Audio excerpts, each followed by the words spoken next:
ফাতিমার বাগান, ধৈর্যের ফল আর বিশ্বাসের আলো। মরুভূমির কিনারায়, যেখানে সূর্যের তাপ প্রখর আর জলের অভাব, সেখানেই ছিল এক ছোট গ্রাম সাহারাটোলা।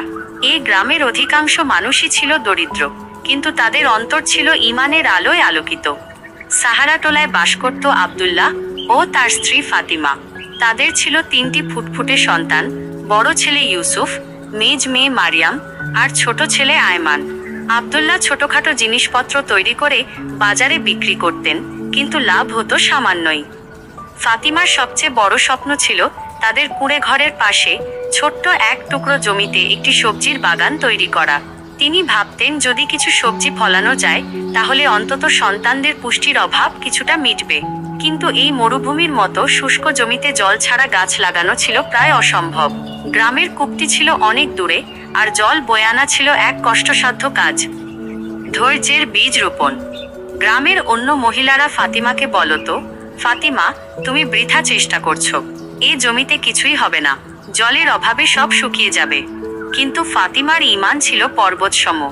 তিনি বলতেন, আল্লাহর রহমত ছাড়া কিছুই সম্ভব নয়। যদি আমরা চেষ্টা করি, আল্লাহ অবশ্যই কোনো পথ বের করবেন। প্রতিদিন তিনি সামান্য জল কলসিতে ভরে আনতেন দূর কূপ থেকে। এক হাতে ছোট আয়মানকে ধরে আর অন্য হাতে জল নিয়ে যখন তিনি বাড়ি ফিরতেন, তখন তার হাত পা ব্যথা করত, কিন্তু মুখে থাকত প্রশান্তির হাসি। সেই কষ্টার্জিত জল দিয়ে তিনি তার বাগানের ছোট্ট বীজগুলোকে ভিজিয়ে দিতেন। ইউসুফ আর মারিয়ামও মাকে সাহায্য করত, ছোট ছোট পাথর সরাতে আর মাটি আলগা করতে। প্রথম কয়েক সপ্তাহ কোনো চারা গজাল না। গ্রামের মানুষ হাসাহাসি করত, কিন্তু ফাতিমা হতাশ হলেন না।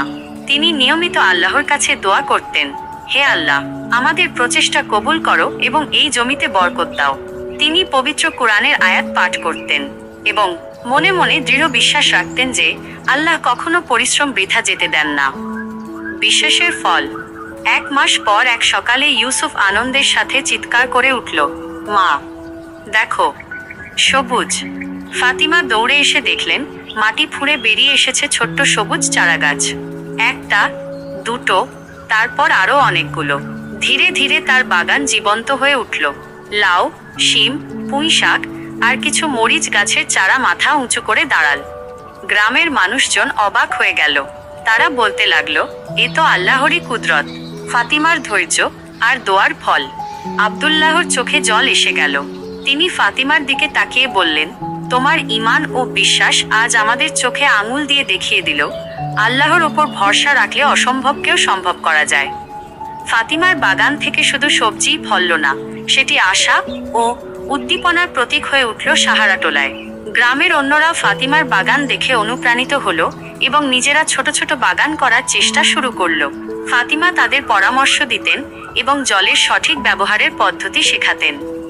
ফাতিমার পরিবারে তখনও দারিদ্র্য ছিল, কিন্তু তাদের ঘরে এখন টাটকা সবজি থাকত। সবচেয়ে বড় কথা, তাদের ঈমান আরো মজবুত হয়েছিল। তারা শিখেছিল, ধৈর্য ধরে চেষ্টা করলে আল্লাহ অবশ্যই প্রতিদান দেন। আল্লাহর প্রতি দৃঢ় বিশ্বাস মানুষকে কঠিনতম পরিস্থিতিতেও পথ দেখায়। সন্তুষ্টি এবং আল্লাহর ওপর ভরসা মানুষকে অভাবের মধ্যেও শান্তি এনে দেয়। সাহারাটোলার আকাশে যখন সন্ধ্যায় আজানের সুর ভেসে আসত, তখন ফাতিমার পরিবারের সদস্যরা একসঙ্গে বসে শুকরিয়া আদায় করত। তারা জানত, তাদের জীবনের এই বাগান কেবল মাটি থেকে ফলানো সবজির বাগান নয়, এটি ছিল ঈমান, ধৈর্য ও ভালোবাসার এক জীবন্ত বাগান, যেখানে আল্লাহর রহমত বৃষ্টি হয়ে ঝরেছে।